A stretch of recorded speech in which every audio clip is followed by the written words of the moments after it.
नमस्कार मित्रांनो, स्वागत आहे तुमचं मोर ॲग्रोटेक या आपल्या यूट्यूब चॅनलवरती.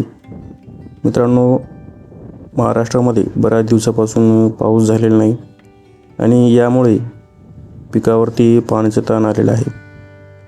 मित्रांनो, सोयाबीन, मूग, कापूस इतर जे पिके आहेत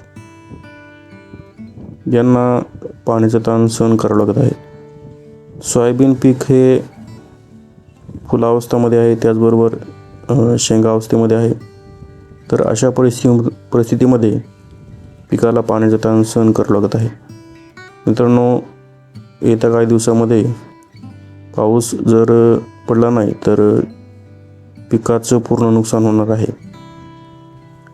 मित्रांनो, दुष्काळ परिस्थिती निर्माण झालेली आहे. मराठवाडा आणि महाराष्ट्रातील उर्वरित भागामध्ये दुष्काळ सदृश्य परिस्थिती निर्माण झालेली आहे. अशा परिस्थितीमध्ये शेतकरी बांधव पूर्ण चिंताग्रस्त झालेले आहेत. काही शेतकरी बांधव पीक वाचवण्यासाठी तुषार सिंचनाचा अवलंब करत आहेत. पाहू शकता मित्रांनो, सोयाबीन सध्या फुलावस्थेमध्ये आहे.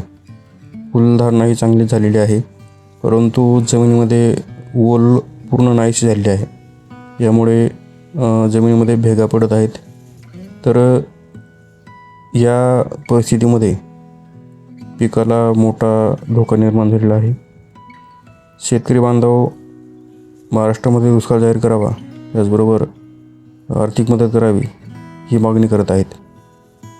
मित्रांनो, यावर्षी कापूस, तूर, मूग, उडीद आणि इतर पिके यांची वाढ चांगल्या प्रकारे झाली होती, परंतु पाऊस नसल्यामुळे ही सर्व पिके धोक्यात आलेली आहेत.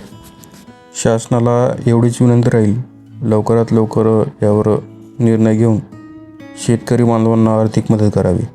धन्यवाद.